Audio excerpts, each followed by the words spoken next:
Bueno, toquemos un poco de historia porque con nosotros está el profesor Rommel Escarriola Palacios.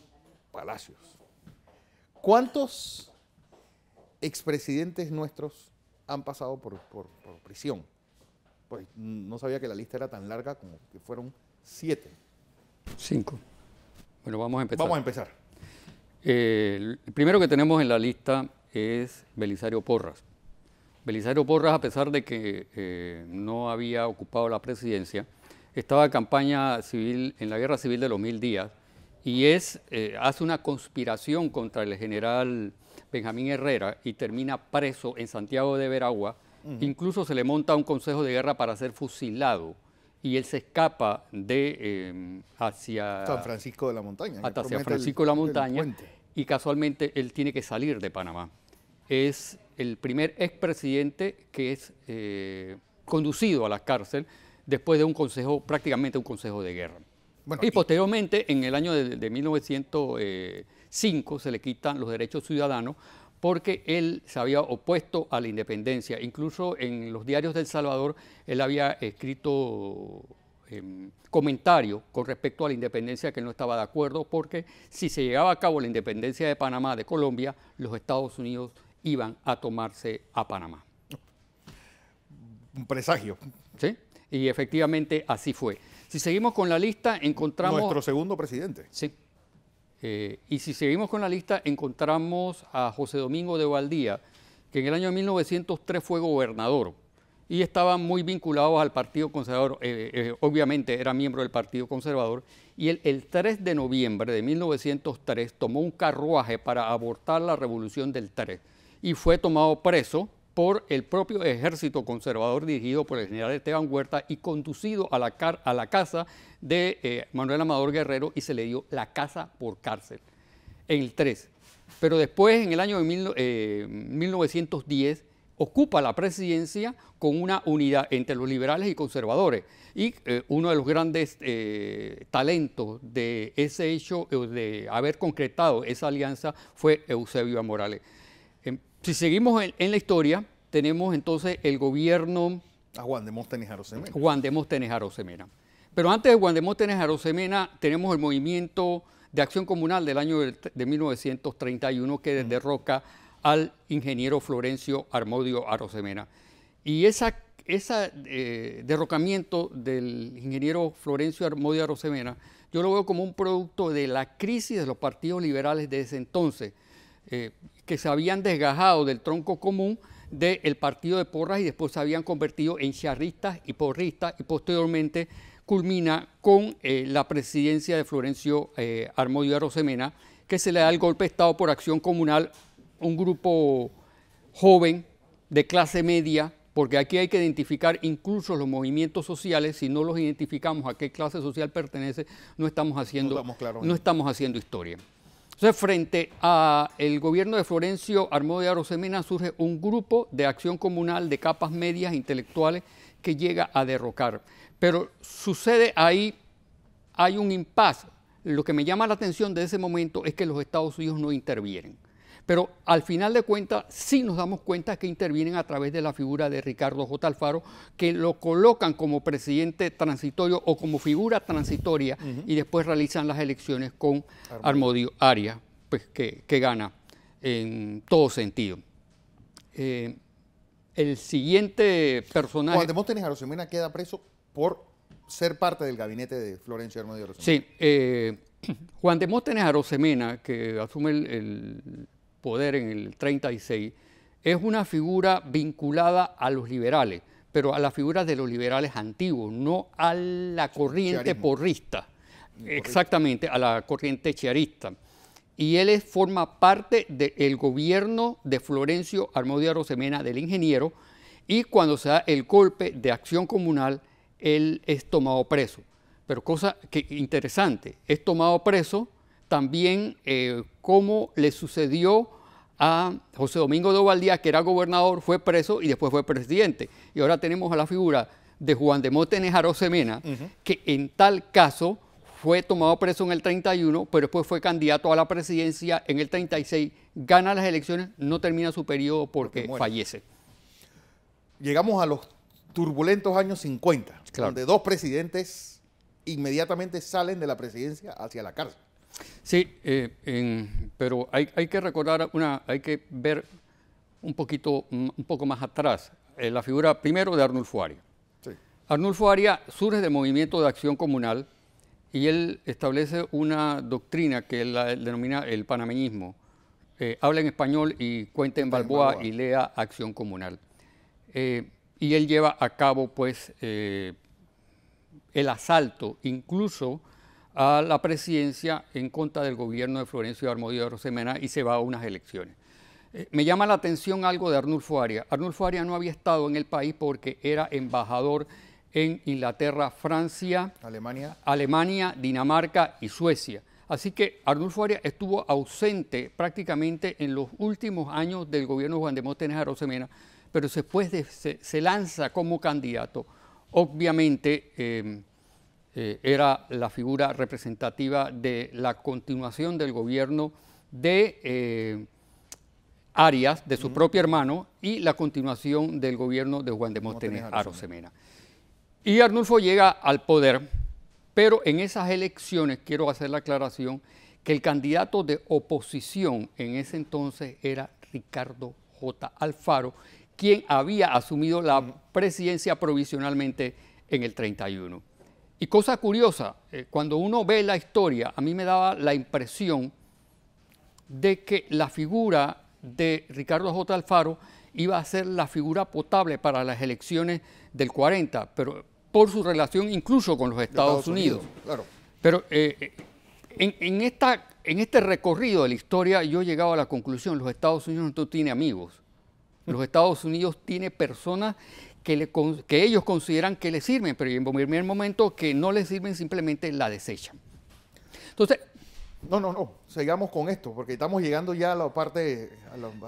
Arnulfo Arias, incluso hay críticas en los diarios, incluso del manejo fraudulento de las actas. Pero bueno, él incluso promueve la constitución, una nueva constitución.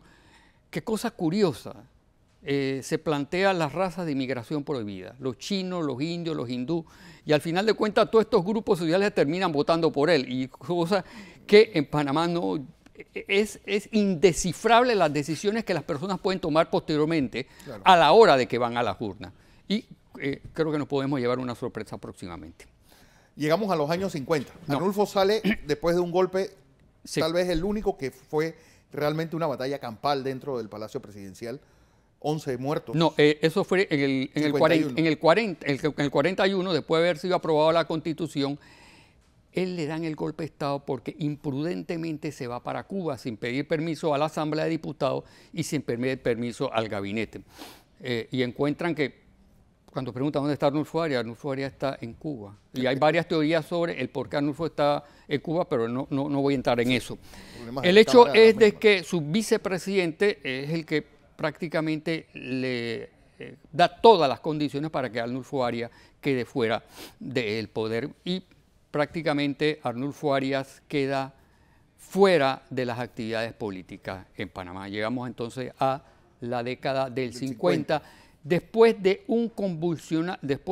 los convulsionados años de la década del 40 y la década del 50, que quiero sí mencionar algo, aparte de los partidos tradicionales, liberales y conservadores, porristas o charistas, dominguistas, o como uno le quiera denominar, también hay una corriente importante, que es el movimiento de las capas medias, el movimiento del Frente Patriótico de la Juventud, donde actuó Carlos Iván Zúñiga, Calzadilla, donde actuó Humberto Ricor. Son espacios políticos en los cuales nosotros no hemos olvidado de ellos, pero tenemos que volver a esa historia porque contextualizando esa historia podemos definir, no presagiar el futuro, pero poder entender qué es lo que puede suceder en el futuro. Puede, pero no es un hecho determinante.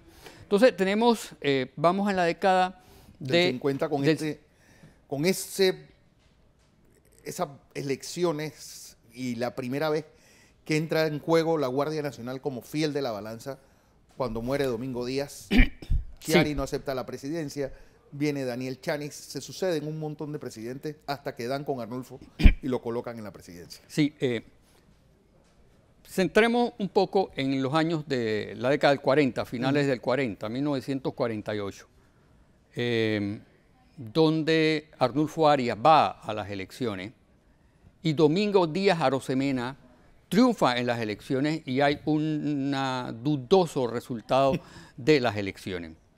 Y aquí aparece la figura de la Policía Nacional, aparece la figura de Remón. Yo creo que soy uno de los que sustento que no comparto la tesis de que los militares surgen en el 68 porque surgieron y dieron el golpe. Yo considero que los militares siempre han estado en el poder. Ha estado la figura del presidente, pero ellos han estado detrás de ellos defendiendo al presidente o sosteniendo a los presidentes. Domingo Díaz Arosemena gana las elecciones, sufre un hombre extremadamente viejo para ser presidente en ese momento. Sí, y creo que uno de los problemas, no tanto políticos, sino uno de los problemas que aquejó a ese gobierno es precisamente las enfermedades que tuvo, porque después tuvo un infarto al corazón. En ese periodo hay una intromisión de la fuerza pública o la fuerza militar, donde Remón no acepta la figura de Domingo Díaz Arosemena como presidente. Le tenía que suceder Daniel Chanis como vicepresidente o primer designado. Cualquiera de los dos términos podemos utilizar ahora para no dilatar la conversación. Y Daniel Chanis, incluso entre Chanis y Schiari, hacen consultas a la Corte Suprema de Justicia y la Corte Suprema de Justicia dice los dos pueden actuar como presidente. Chanis se retira, Schiari hace la consulta. Incluso Chanis va a la Asamblea Nacional de Diputados, donde dice que la renuncia que había presentado no era renuncia, pero en realidad había había renunciado como vicepresidente o primer designado. Y lo toman en hombros y lo llevan de la Asamblea Nacional hasta la presidencia y se encuentran con la represión de la Policía Nacional, tiran a Chanis, queda en el piso, y toda la refriega se termina ahí hasta que posteriormente Schiari, que es inhabilitado también del poder. Y sucede algo muy curioso en la historia de Panamá, que no sabemos si puede ocurrir. Como he dicho anteriormente, se recuentan los votos. Dice que ha habido un fraude electoral en el 48 y las urnas están en el Banco Nacional. Y las papeletas y las urnas, se va al Banco Nacional, en el Banco Nacional se sacan las urnas, se recuentan los votos y para sorpresa entonces dicen que ha habido un fraude electoral o se dio un fraude electoral y el presidente que había ganado no es José Domingo Arosemena. Díaz Arosemena. Sí, y el que había ganado las elecciones era el doctor Arnulfo Arias Madrid, que se posesiona de la presidencia. Y empieza la disputa entre la fuerza pública y Arnulfo. Pero además de disputa, pienso que había un tipo de intento de conciliación entre Remón y Arnulfo, que posteriormente es derrocado. Arnulfo es enjuiciado. Aparece la típica figura del doctor Arias leyendo en el juicio. Las aventuras de Contiqui. Con un libro de caricatura en un juicio que a ti te están haciendo para inhabilitarte de los derechos políticos que tú como ciudadano tienes, y él está totalmente como diciendo, a mí no me importa lo que está sucediendo, yo tengo control sobre mis emociones y cualquiera de los resultados, hasta que el abogado Miró se declara posteriormente como culpable del asesinato de Remón, y Arnulfo prácticamente se va al exilio. Sin derechos.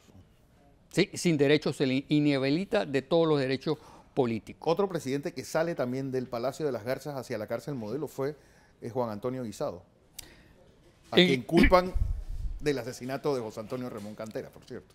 A mí el caso de Guisado me parece interesante, y sobre todo interesante me parece injusto, según mi punto de vista o mi apreciación.